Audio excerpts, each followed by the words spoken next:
another episode of From There to Here. I'm your host, Lawrence Temple. And today I have one of my coworkers and a very special person. This is Miss Ericka Burma-Hoyt. She is and she's waving, she's a teacher here in Volusia County at VOL, Volusia Online Learning, and so much more. I don't normally like to say much more about my guests. I like it to unfold as they talk and as we go. So we're going to talk as we normally do, just about her journey, professionally, personally, Yellow Brick Road, all these different things. So, Ms. Burnam-Hoyt, hello. Hello, good morning, Mr. Temple. I am so glad to be joining you today. I'm really excited about this. Been looking forward to it for a while. So Me too. there's only a few questions that I kind of ask everybody, and the one I told you already. So if you had to give your elevator speech, and for those who don't know, that's if you only had a few seconds in an elevator to say what you were all about to someone, what would be your boiled down elevator speech about yourself? About myself, I thought about this and I thought, what could I say about myself? I don't know if it's about myself. I think it's more about my journey. And I think I would say, go through the fire and not around the fire.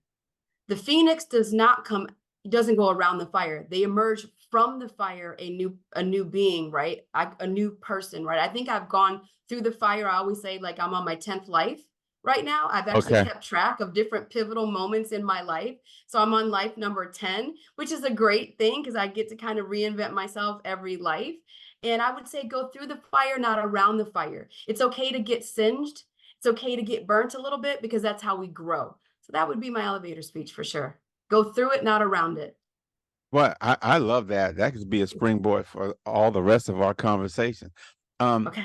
I normally toward the end ask the guest what advice they would give someone in a hypothetical situation, but I want to jump to that now. Since you Okay. talk about the different lives we go through and reinventing ourselves and that kind of stuff, then how about, let's say you talk to someone who is maybe a young person or an adult and they feel stuck in whatever their stage is right now, their job, their this, their that. What kind of advice would you give that person who feels stuck at this stage or level? I can say I've been stuck in a few of those lives, right? I've been in quicksand in a few of those lives, right? So I really have leaned on people that know more than I surround my people that know a little bit more than I do, right? Because I want to be able to learn from them and grow from them. And I try to do that for my own friends and be that one that knows a little bit more. But I surround myself with positive people that are going to give me positive feedback, but also tell me the truth. Okay. So my advice to others is surround yourself by truth tellers. Your circle, your inner circle should be honest, truthful people that can call you out when you need to be called out, right? Mm-hmm. Even if it's uncomfortable, but someone that can really help you has to give you the negative and the positive. It can't just be the positive. So I would say, for advice for the young people, surround yourself by knowledgeable people. And it's not about being older or younger. It's just about having the knowledge. I have talked to several young people in my day, much younger than myself, and they're wise beyond their years, right? So surround yourself with people that can really help you grow. And that can be calling you out on some things that they can see that are keeping you from growing, and also giving you advice to keep growing forward. Now, with that, that makes me think. I know a lot of people, ladies in particular, and you'll see what I mean by this, who've had some bad experiences with other people, like they've been mistreated, backstabbed, whatever. Like I'll hear ladies say, I don't really fool with ladies like that because, right, that kind of thing. So how about to that person who knows they need to reach out to others, but they've been burnt, and this could be a kid or an adult. What about that? Gotcha. And I have definitely been burnt in my life, right? I've surrounded myself by people that I thought were on my team, but really weren't on my team, right? And they're dragging me down. And we know it. We hear the red flags. We know, right? But we might love them, right? Because love will allow us to tolerate a lot. Man. So, right, I lead with love, I lead with light, but I always say my most important emotion of how I feel about someone is like.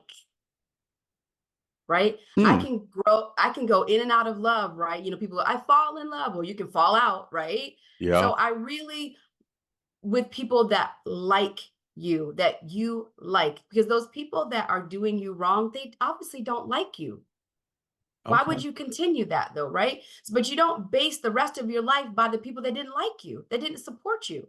That was just a growing experience, a lesson learned, right? So that's what Hmm. my advice is. Even though you've been burnt, right? Again, you like the phoenix, you got to get burnt a little bit to grow. It's okay, because those people should be teaching you a life lesson that, wait a minute, I need to look out for these red flags moving forward, because people show you who they are. We just don't believe them because Wow. we love them, Okay. right? This is So I say, look at your likability more than your lovability when you're dealing with people in relationships, okay. because love will cloud your judgment. Love will make you do things that you normally wouldn't do and tolerate things you normally wouldn't tolerate. But that likability, right? If you taste something you don't like, you're never going to eat it again, right? Yeah, Same with listen, people. we've only been talking 6 minutes, and you've been throwing heat since we started. I'm that phoenix. Yeah. Okay. We're gonna keep the fire theme all the way through. All right. I love that. They need that, whether people are kids or adults. They need Yes. that because we Mm-hmm. get tripped up in our relationships with other people. Um, Mm-hmm. or how about this? There's a section I call this section lies. I will say something that I believe is probably a lie about your life, and then I want you to correct it. All right. Okay. Let's Mm-hmm. see. So something like you are in education now, because your family is a long line of wealthy principals and teachers and things like that. You were born with a silver spoon in your mouth, very wealthy, and you really do teaching just for a little pocket change because you're so well off and have always been so wealthy and established. I'm assuming that's not true. Maybe I'm wrong. I don't know. So why don't you fill in the blanks a little bit about your life's journey to go against what I just said? Got it. Lies, lies, lies, lies, lies, lies, lies. Okay. Not true, not true, not true, not true. Couldn't be Wow. farther from the truth. If my spoon was silver, it was tarnished. Okay. All right. Understand? So I started my journey out as a teacher because of a teacher. I think a lot of us join the profession because there's been a teacher that have impacted our lives, right? Yeah. So my journey from childhood up, I have gone to 27 schools since kindergarten through 12th grade. Okay. 27 different schools. I wasn't in the military. We weren't moving around because of a job. Okay. It was homelessness, right? Living with relatives, right? Low income single parent home. I didn't meet my father until I was 21. So that kind of set me on a couple paths, right? I could have taken one path, but I chose to take another path. Instead of dwelling in that situation that I was brought into, right? I was born into. I didn't Okay. choose that life, right?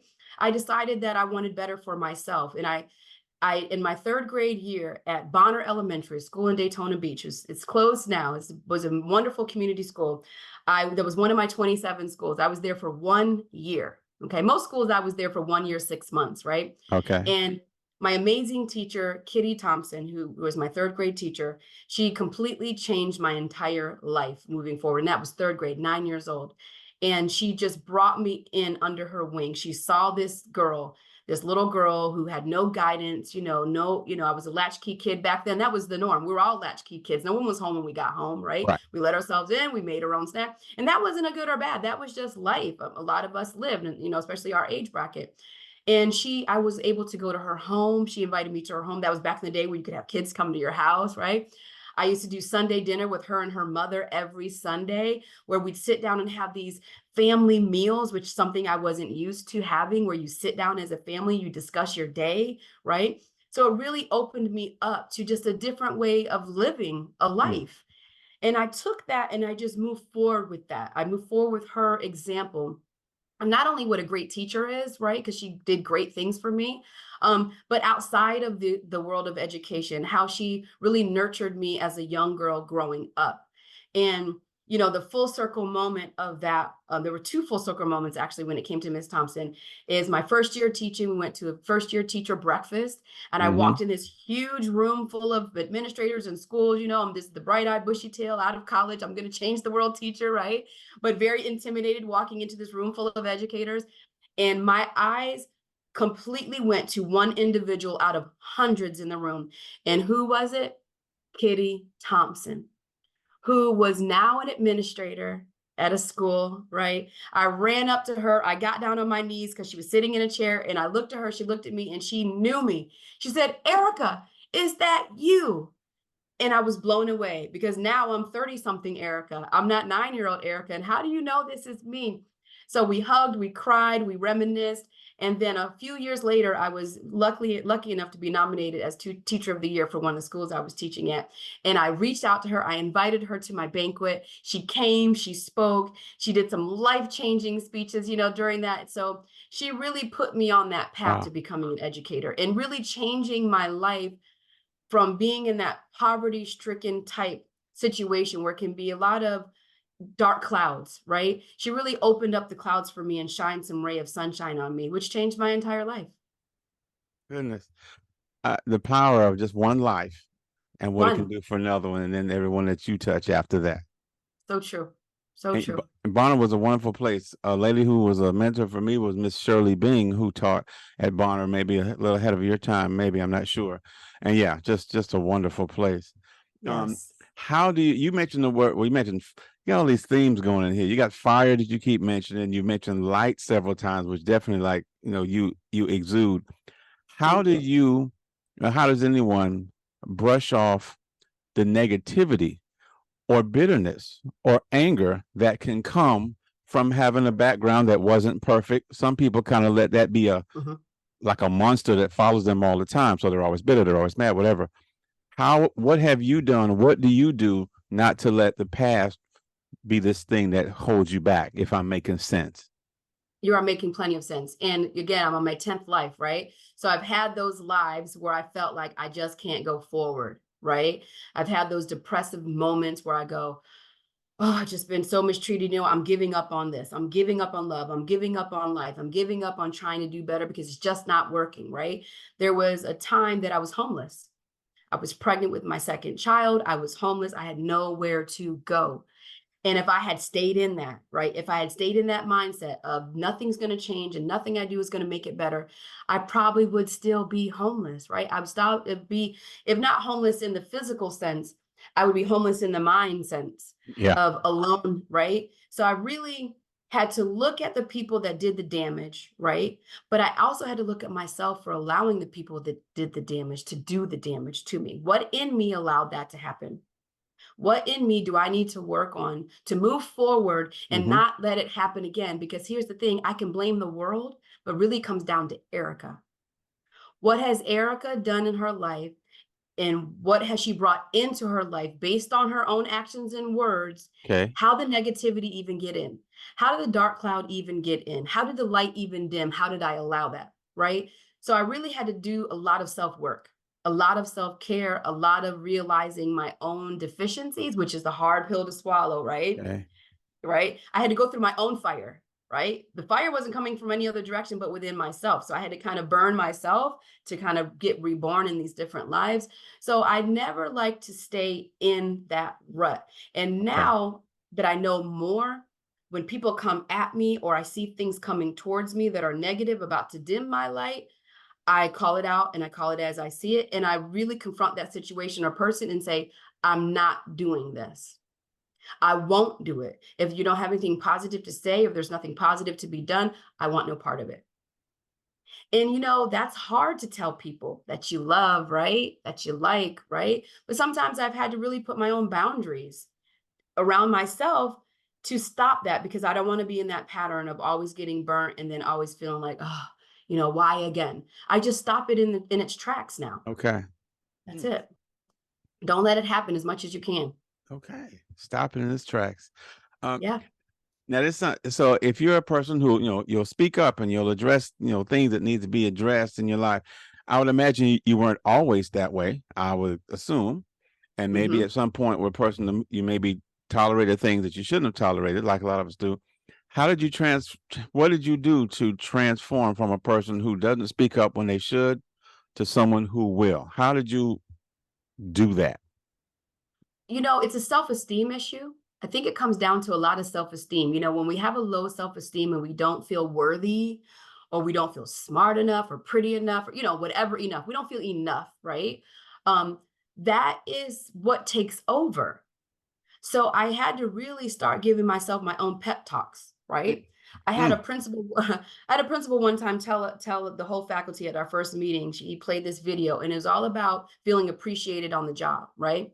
and how you can get in the rut. If you're not appreciated, you won't do your best job. And he said, here's the thing, your appreciation is your paycheck. Stop expecting to be showered with praise at your work site, right? Stop Hmm. expecting that, because if you expect things and you don't get it, then you're offended or you're sad. So I realized in life, I have to stop expecting people to praise me, and I need to praise myself, right? Thank you, Hmm. Ericka, for getting out of the childhood rut. Thank you, Ericka, for graduating high school, even though you were pregnant with your first baby as a teenager and you didn't give up. Thank you, Ericka, for going to college, right? Even though someone in your path of life, the 9 times out of 10 aren't going to attend college, right? Thank you, Ericka, for getting a job and really making your way for yourself and your children. So I really had to do a lot of self growth, okay? And know that I need to speak up for myself because I'm worthy enough to speak up for myself. I earn the right to speak up for myself as a person walking on this planet. So, I really had to kind of put my own foot down for my own life and say, Okay. enough is enough. Mm. I'm not doing it anymore. And that goes from people in my family to friends to colleagues to, whatever. I'm not going to have it. So I have to stick up for myself because no one else is going to. And if you're requiring other people to do that, then you're in a worse position than you thought you were in. Goodness gracious. I get that because now you're so dependent on what others do. You can't control that, but you can control what you do. Um, Exactly. That's the only thing you can control on is you. That's big. That's big, big. I normally try to pick a phrase that my guest has said, and I make that like the subtitle of the episode. When you said enough is enough, I think I'm going to use that I like as that. right, Yeah. because that speaks to so many things. I love Mhm. that. It kind of keeps us out of the blame game, which then keeps when you're in that game, it's everybody else's fault, and I have to do nothing, and then that's not how it Mhm. really works. No, Um, you don't grow from that. where did you had to go to college, of course, to become a teacher? Where did you go? What was your college journey like? I started out at Daytona Community College. It was called Daytona Community Daytona. What was it? Daytona Beach Community College, DBCC, back in Yeah. the day. So UCF and Daytona State now have a partnership, so they have their own campus right there. So I started out at Daytona Beach Community College and did my associate's degree there, and then went over a building over. And because I was a non-traditional student, right, I had kids at home. I started college when I was pregnant with my third baby, so I was a college student, that was a mom at the same time. And Okay. then I went over to UCF. So go Knights. I graduated from UCF, and it was a great situation for a working mom because I was working, going to school, and I had kids, and it was right here in Daytona. Didn't have to go to Orlando to attend a nice big university like that. So yeah, I started at UCF, and they gave me my foundation. The great thing with the partnership that they also had a partnership with Volusia County Schools. So many of my professors were district level staff in Volusia County Schools that Hmm. kind of gave me the insight of how the school system worked, right? And kind of got me to one foot in the door to eventually get a job. So I really was trained by expert teachers to help guide my path as an educator, for sure. Go Knights. Yeah, my wife did a similar thing. We were married for about 12 years, and then she went back to school, and she went Daytona State, UCF, and then Hmm. became a teacher. So similar path, years different. Uh, Cool. and go Knights. Yes. I'm a Gator, but it's okay with the I Knight see it thing back too. there. Yeah, it's all right.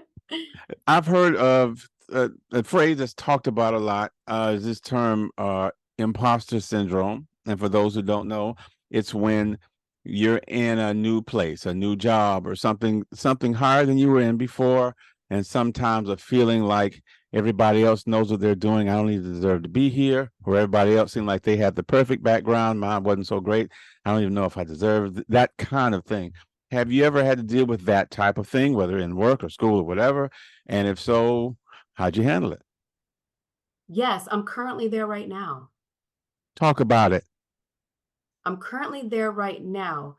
I've been lucky and blessed enough throughout my teaching career to wear many hats, not just as a teacher. I've been in different leadership roles and, just had opportunities given to me, which is amazing. I'm a well-rounded type of teacher. I can do a lot of different things. So I really like that. I have a strong skill set that I've really worked on, and I'm proud of myself for that. See, there's that self-praise, right? I did that, right? So I'm in some new positions this year in my career, and I attend certain meetings, and I always feel kind of like the odd man out as I sit in these meetings, because there are people with higher educations than myself, more experience than myself. So I feel like the fly on the wall in a lot of those meetings, and I get this uncomfortableness about me where I kind of, I'm going back to old Erica sometimes, and I'm kind of like, reducing myself. Talk about it. So I'm really working on that because I'm the smallest voice in the room, you know, and in my life, I tend to be the biggest voice in the room. I see. So it's kind of humbled me in a sense. I'm not letting it bring me down as far as my ability go, but I go, you know what can I learn from these individuals? I've kind of had to get out of my own head of feeling like I'm less than. I'm in a room full of people. I shouldn't be here. Like I probably I shouldn't be here. I deserve to be here, and I'm going to learn from it. I'm going to learn from everybody here. I'm going to take it as a learning experience versus a I feel less than experience and cowering experience. And I'm going to learn from the people in the room. Oh goodness, that just speaks so many volumes. I heard a speaker once. He talked about when you go higher, it could be as kid going from the regular class now it gets to be in honors, or an athlete going from JV to varsity, or someone getting in a higher responsibility, like you're talking about. And he was Hmm. saying, when you go to the new thing, you don't fit where you used to be because you kind of been promoted from it, but you don't feel comfortable at the new place because it's new. And there's a Hmm. tendency to try to push it away or shrink down or whatever. And his advice was just stay in that new place. You'll get used to it, but it's supposed to be uncomfortable at first because it's new, and you could go Yes. back, but you don't really belong back anymore. So and the other thing, one of the last guests I got to interview is a doctor friend of mine, and she's very tall. And she said she noticed how in pictures sometimes she would kind of slouch down because she was, taller than the people in the picture, but she felt like that was kind of symbolic of lessening herself. So Hmm. she made a conscious point to make sure I'm standing up, and they got to get on their tiptoes with me if necessary, but Hmm. not bending themselves down. It was like a symbol. So that's been the theme lately, the not Yes. shrinking from this new thing. That's wonderful, and Yes. I love the Yes. honesty, the transparency of you sharing that. And you mentioned being uncomfortable. It's like, when we're younger and our shoes were growing, our shoe size is growing, right? We're not going to continue to wear those small shoes. It's uncomfortable. Growing is uncomfortable, right? We're not going Yeah. to sit in the uncomfortableness of it. We're going to grow from it. We're going to get a new pair of shoes that fit our feet, right? And every time we grow, we get something new. So I'm really learning new things based on this new role that I'm playing this year, and I'm trying to grow from it as best as possible. So for the young people out there, like who think that all learning and growing is done after high school, are you trying to tell me that you still grow and learn things even after you get a high school diploma? Is that what you're trying to say? That's exactly what I'm trying to say. I always tell people I'm going to grow until I turn to dust, right? Why would I stop Yes. growing? I don't want to be the same Erica in 10 Hmm. years. That doesn't make sense. I don't want to be the same Erica I was 10 years ago. I don't want to really be the same Erica I was 10 minutes ago when we began this conversation. Okay. I want to grow from what we're talking about right now, right? So you are going to continue to grow, grow, grow. I know we just did a 80-year-old birthday party for a very good friend of ours. And so it was a bunch of little old 80-year-old ladies sitting around the table talking, and they're still growing, right? They're still learning. They're asking me questions. I'm going, wait a minute, you are the gurus. You're the gurus at life. I need to sit here and soak up all of your stuff. They're growing from me, right? So we're always growing. You can't stop growing until you turn to dust, because then you become stagnant. The world is going to leave you behind. Hmm. I always talk about, people that technology, right? And I have people in life that aren't very old, but they stop growing in technology. I'm like, how are you keeping up with the world? Right? Cell phones change every month, computers change all the time. Like, when did you stop growing? Like, I want to ask you, what is the age you said, I'm not going to grow anymore? Wow. And when you tell that to people, when you say, wait, what age did you stop growing? It makes them be mindful of, wait, did I stop growing? So no, continue to grow until you turn to dust. That's what life is about. My father is 90, about to be 91. still driving, living on his own, all this. He sent me a picture the other day at the house. He said, look at this. He had the hedges that were there since before I was born. He had them ripped out and he replanted new things. And I'm thinking he texted me the other day, I have a new mantra about I said, what? I said, nobody in their 90s is doing any new Right. mantra. This is so I love that. And he inherited that mentality from his father as well. So just the whole idea that and he has an iPhone and he'll text me things and he'll send me YouTube. He's just showing off that he knows it Yes, now. yes. But same idea, not being Grow. stagnant, keep growing. Yes, definitely. Do you okay, well, this is the imaginary question I normally ask my guests. Let's say you have a friend same age as you and they admire things you've done and they have a child who's about to graduate high school. Great student, they did all the right things in school, but they're not sure what they want to do or be, with their life. They've done everything right, they're just not sure. And they say, Ericka, you just seem so together. I want you to take them to dinner and just talk to them. So you go and you sit down with Billy or Sally or whoever. What could you imagine you would tell them? I've had lots of these conversations actually. So that's interesting that you asked that. Coming out of high school and doing all the right things, right? You get good grades, you get your high school diploma, whatever. Just because you graduate doesn't mean you know who you are, right? Most of the stuff Yeah. you learn in high school, you're not really going to use. Reading, writing, arithmetic. Those are the main things. Adding, subtracting, multiplying, dividing are what we use in real life. Algebra, all this, we need to learn it. Don't get me wrong. But really, depending on what your job is going to be, are you really going to use algebra? Right? Oh, yeah, I get it. Or writing poetry, right? In your ELA class. So we learn the basics in high school that we need to be productive members of society, right? But that doesn't mean we're teaching kids who they are. That doesn't mean they're going to come out of our institutions knowing who they are and what they want to be. So my question to young people is, who are you? Who are you today? Who do you want to be tomorrow? Who do you want to be in 10 years? You know what I mean?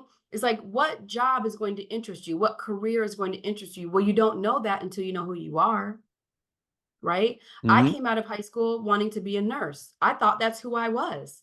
I really was going to be a nurse. I had always said I was going to be a nurse. I never, ever in a million years was going to be a teacher like that. I had Kitty Thompson that impacted my life. But at the end, I was like, I'll be a nurse.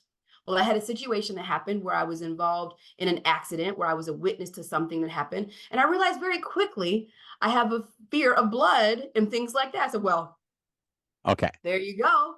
Ericka didn't know herself well enough. She's not a nurse, right?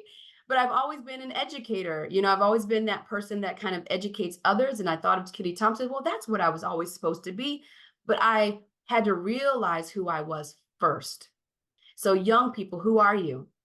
What do you want to be? What are your likes? More importantly, what are your dislikes? I think you should lead with, what are your dislikes? Don't get a job you don't like. Yeah.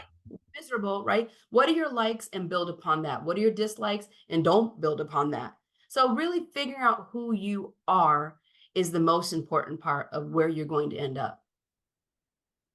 And I think something important is so many things that you said. One thing is that you grew. Like if I had talked to you at 17, you're going to be a nurse. But when I talk to you in your 20s, sometime you're going to be a teacher. So you grew. So we're not supposed to have all the answers at 17 or 18.